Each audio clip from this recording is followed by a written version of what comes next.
Jangan lupa subscribe YouTube channel Metro TV News dan jangan lupa nyalakan notifikasinya. Nah, itu dia tadi penjelasan singkat mengenai apa itu non-fungible token atau NFT yang saat ini lagi booming karena salah satu mahasiswa dari Semarang tadi yang berhasil menjual foto-foto selfie-nya hingga miliaran rupiah. Nah, untuk membahasnya lebih jauh sudah terhubung bersama kami Pando Sastro Wardoyo selaku founder Reality Chain.io dan juga CEO dari Debayo Network. Selamat pagi, Mbak Pandu. Selamat pagi, Mbak Pandu. Selamat malam, saya di US hari ini.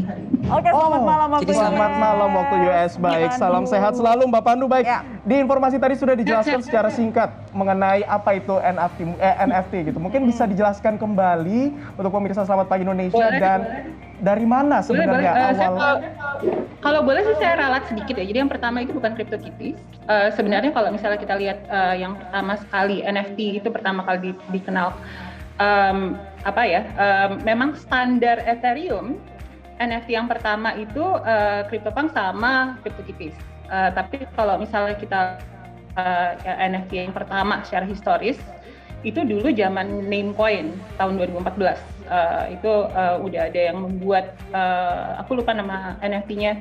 Kalau nggak salah Quantum or something. Jadi itu NFT pertama tapi namanya memang belum NFT. Sebuah non-fungible, tradable blockchain marker. Jadi kalau misalnya kita lihat sejarahnya memang sudah sangat lama. Dan dari kalau kita ngelihat yang sekarang ngetren di mana-mana dan ini kenapa orang-orang taunya kebanyakan Ethereum ya. Itu ERC-721 standard yang membuat ini semuanya menjadi lebih viral. Itu tahun 2017 diciptakannya. Dan ada beberapa NFT project pada tahun 2017 itu termasuk CryptoPunks dan juga termasuk CryptoKitties juga.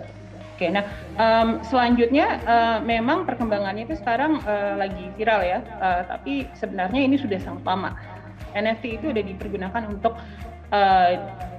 menyimpan tentunya benda seni, musik, post-post di Twitter dan lain-lain, termasuk juga tanah virtual. Itu sudah bertahun-tahun sebenarnya, tapi memang sekarang sudah menjadi cukup mainstream. Yang saya lihat sekarang di Indonesia karena sudah menjadi mainstream, jadi sudah ada attention, orang-orang baru sadar. Padahal sebenarnya pembicaraan soal NFT ini sudah bertahun-tahun. Bahkan salah satu perusahaan saya waktu itu sempat membuat NFT untuk carbon credit misalnya, itu tahun 2018. Baik, jadi, ini sudah bertahun-tahun ya Mbak Pandu, kemudian apa yang sebenarnya yang dari bertahun-tahun kemudian kenapa baru booming belakangan ini gitu? Apa yang men-trigger hal itu kemudian menjadi booming saat ini? Kalau saya lihat kalau Indonesia memang baru booming tahun ini, tapi kalau di luar Indonesia sebenarnya sudah booming dari tahun lalu ya, awal tahun lalu. Kenapa booming pada awal tahun lalu? Itu sebenarnya terjadinya karena pandemi kalau menurut saya. Dalam keadaan pandemi semua orang lockdown dan sudah mulai di Amerika kan ada yang namanya stimulus checks, banyak orang yang mulai spending ke arah kripto juga. Salah satu hal yang ada di subkulturnya kripto adalah NFT, dan kalau kita lihat NFT di sini akhirnya banyak sekali orang yang menyadari bahwa orang-orang yang sebelumnya tidak bisa menjual art mereka, misalnya digital artist, orang-orang yang terkenal karena art digitalnya, itu jadi bisa menjual art digitalnya secara NFT. Oke, kita bayangkan saja kalau misalnya Anda melukis sebuah lukisan yang bagus, lalu dijual, itu kan sudah pasti itu lukisan ada harganya. Apalagi kalau misalnya Anda adalah pelukis yang terkenal. Sedangkan kalau misalnya digital artist yang terkenal, sebelum ada NFT tidak bisa menjual secara one on one seperti itu, karena dianggap sebuah digital object bisa di-copy. Sedangkan kalau digital object sudah kita nyatakan sebagai NFT, ini NFT dari digital object saya, maka NFT-nya itulah yang dijual. Kepemilikannya ada di situ kalau kita deklarasikan sebagai itu. Jadi akhirnya ini membuka besar sekali digital artist yang sebelumnya tidak bisa jual, yang sebelumnya tidak bisa berpartisipasi dalam ekosistem seni dunia, akhirnya jadi bisa berpartisipasi. Makanya kita ngelihat akhirnya kan Beeple, salah satu yang paling terkenal sekali, jual satu NFT aja itu sampai berapa ya waktu itu? 5 juta, 6 juta dolar, quite expensive, itu satu NFT. Jadi memang Ya, kalau itu NFT ini Beeple kelebihannya NFT. adalah memiliki nilai orisinalitasnya begitu. Ada benda-benda atau juga yang berbau dengan seni, bahkan sampai tanah virtual yang dijual di NFT ini. Tapi kalau Mbak Pandu lagi melihat ini fenomena yang sedang viral di tanah air terkait dengan swafoto yang diupload setiap harinya dari tahun 2017, tadi sudah sekitar 5 tahun sampai sekarang, yakni di akun Gozali Everyday. Nah, kalau Mbak Pandu sendiri melihatnya seperti apa, Mbak? Itu menarik kalau saya lihat ya, namanya juga kreativitas, dan ini kan yang namanya kultur dari kripto dan NFT itu memang suka dengan hal unik seperti ini, dan dia juga bisa dibilang dia lumayan early lah ya, dia dari tahun 2017 ya di foto ya. Saya nggak tahu dia langsung ngupload tahun 2017 itu juga atau enggak, tapi yang pasti itu kayak masuk ke dalam kultur. Ini sesuatu yang sebenarnya bukan hanya dia yang lakukan, kan ada satu lagi Irene Zhao, baru-baru ini juga bikin Irene Zhao, itu ada di OpenSea juga. Dia memang orang kripto, terus dia posting selfie-selfie-nya dia untuk dijual, tapi itu dia lebih terstruktur ya, ada foto-foto profesionalnya segala macam. Tapi quite common sebenarnya melakukan seperti itu, cuma mungkin yang menarik adalah ini anak muda yang foto sendiri di rumah. Jadinya menarik. Apa sebenarnya faktor yang membuat foto-foto Gozali Everyday ini terjual bisa dibilang cukup mahal begitu ya? Karena kalau misalkan dilihat ini hanya foto selfie biasa, effortnya nggak begitu seperti dengan karya-karya fotografer profesional yang hanya sekedar di depan. Apa yang membuat karya ini menjadi spesial kemudian bisa dijual mahal di NFT? Ya. Ini kalau saya lihat first mover advantage ya, ini kan orang dia yang awal dari yang lainnya. Kalau misalnya ada yang membuat foto selfie sendiri di OpenSea, ya kemungkinan besar sih tidak akan menjadi seperti Gozali gitu. Gozali yang pertama, dan memang akhirnya menjadi part of the culture aja gitu. Jadi ini kembali lagi ke cara kita jual beli NFT. Di NFT, OpenSea itu jelas sekali. Semuanya tuh transparan. Jadi apa yang kita beli, apa yang kita sudah beli, barang yang udah kita beli itu apa sejarahnya seperti apa, itu semuanya terlihat gitu. Dan ini kan kelihatan gitu, oh ini orang memang udah mengupload segini banyak foto selama berbulan-bulan atau bertahun-tahun, menarik nih gitu. Jadi itu juga terjadi di banyak tempat. Jadi kalau kita lihat sekarang yang lagi terkenal kan profile pic NFT. Jadi NFT yang dipergunakan sebagai profile pic. Profile pic NFT itu ada ininya sendiri, ada ceritanya sendiri masing-masing. Dan cerita-cerita itu yang biasanya misalnya ada yang namanya on-chain monkey. On-chain monkey itu monyet yang sepenuhnya diciptakan di atas blockchain, tidak di luar blockchain. Jadi biasanya kan digambar dulu, baru gambarnya diupload. Kayak foto, terus fotonya diupload seperti itu. Kalau on-chain monkey ini benar-benar semuanya di-generate di atas blockchain. Satu.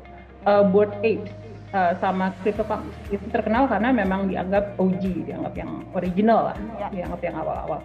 Tapi sebenarnya NFT bukan hanya untuk ini gitu. Ada banyak yang viral dan juga bisa meraup untung yang berlipat ini karena memang orisinalitasnya begitu, tapi juga tidak bisa diikuti dengan orang-orang lain yang ingin menjadi Gozali berikutnya begitu. Karena jangan sampai fenomena ini hanya bagian dari, apakah juga Anda melihat ini merupakan bagian dari strategi marketing Mbak Pandu untuk meningkatkan rate dari situs OpenSea, karena fenomena Gozali ini merupakan bisa dikatakan umpan yang bagus ya untuk jutaan masyarakat Indonesia untuk bergabung di NFT. Saya rasa nggak mungkin karena dari marketingnya OpenSea sama sekali, tidak mungkin sama sekali itu. Volumenya OpenSea jauh lebih besar daripada itu. Kalau kita lihat Gozali itu walaupun besar, saya tahu dia 1 juta. 1 juta, dia transaksinya kalau nggak salah 1 juta ya, atau dia udah dapat 1 juta, saya lupa tepatnya. Tapi volume OpenSea 24 jam terakhir aja itu 122 juta selama 24 jam terakhir. Jadi nggak ada hubungannya sama OpenSea membuat marketing atau apa. Ini sepenuhnya datang dari komunitas yang tertarik dari market demand. Oke. Baik. Jadi ya. Baik, Mbak Pandu, terkait dengan fenomena Gozali Everyday ini kemudian akhirnya memunculkan minat orang-orang untuk kemudian nyari tahu apa itu NFT, kemudian OpenSea juga banyak yang mengunggah. Ini ada beberapa fenomena akhir-akhir ini yang ada orang sampai mengunggah fotonya selfie begitu dengan KTP, kemudian ada yang sampai jualan online shop begitu. Foto-foto bajunya dimasukkan ke situ. Ini sebenarnya fenomena ini kan mungkin agak sedikit menyimpang atau seperti apa Anda melihat dengan adanya Gozali-Gozali berikutnya? Sampai ada yang menjual KTP di NFT, Mbak. Ya, ada dua fenomena yang berbeda gitu ya. Kalau satu yang kayak upload foto KTP, segala macam foto, atau misalnya gini, ada lagi yang kayak post Twitter yang bukan miliknya dia atau post YouTube yang bukan miliknya dia terus dia upload, itu memang sebenarnya kita mencoba untuk menyelesaikan salah satu kerjaan kita yang kita sekarang lakukan namanya Myriad.social, itu menggabungkan antara konfirmasi asli dari social media yang mainstream, apakah itu Twitter, apakah itu Reddit, supaya kita bisa mengkonfirmasi ini orang yang posting apakah benar nih orang yang memiliki account ini gitu. Jadi kalau untuk yang KTP saya sama sekali tidak setuju bahwa itu, apalagi kalau misalnya memposting KTP orang lain, itu namanya doxing sebenarnya, dan itu di OpenSea juga bisa dilaporkan dan bisa dimatikan juga sama OpenSea. Itu terserah OpenSea yang handle. Tapi kalau untuk yang kayak misalnya posting soal akunnya, gini, Twitter yang siapa namanya Jack Dorsey yang dia jual tweet pertama itu yang sampai jutaan dolar. Itu dia bisa ngomong seperti itu karena dia Jack Dorsey. Tapi kalau orang-orang biasa tidak dikonfirmasi, postnya dicuri atau postnya di-upload di OpenSea, kita lagi mencoba menyelesaikan itu dengan bantuan yang Myriad social itu. Tapi ini kembali lagi ya, NFT itu bukan hanya ini nggak apa-apa kalau misalnya baju, misalnya posting soal bajunya, tokonya dia, memang itu adalah haknya dia, copyrightnya dia, benar-benar copyrightnya dia, dan itu adalah memang dia jualan di situ. Terus dia mempergunakan OpenSea sebagai sarana jualan, sebenarnya kalau menurut saya secara etis nggak masalah sih. Mungkin masalah jual belinya di atas ini ya itu terserah. Ini ada yang jualan catering juga segala macam. Itu kan itu dia mempergunakan itu sebagai marketplace. Dan ini sebenarnya udah sering dilakukan. Saya pertama kali ngelihat di marketplace lain namanya Unique One, itu ada yang jualan kursi. Jadi kursi dijual, ditaruh, diupload dalam bentuk NFT. Begitu orang beli NFT-nya, kursinya dia kirimkan. Seperti itu. Itu basically kan kalau kita lihat ini kembali suka sama suka. Saya malah melihat sebenarnya NFT ini potensinya besar sekali karena tadi kan saya bilang juga kayak ada tanah virtual segala macam. Yang namanya tanah virtual itu kan sekarang orang-orang lagi ngomong soal metaverse segala macam. Metaverse itu pendekatannya harus pakai NFT sebenarnya. Itu diakui sama banyak orang. Salah satu yang menarik di dunia metaverse itu kayak perusahaan-perusahaan seperti yang namanya Reality Chain. Itu dia fokus untuk bisa NFT dari manapun, apakah dari OpenSea, apakah dari marketplace yang lain, dari Polygon, dari BSC, dari Ethereum, itu semuanya bisa tumpak blok di dalam satu metaverse. Jadi itu benar-benar jadi menarik sekali. Intinya begitu. Saya nggak ngerasa. Jadi again ulang lagi yang di awal tadi, yang KTP itu salah. Yang social media, yang posting segala macam itu sedang dicoba dibenerin.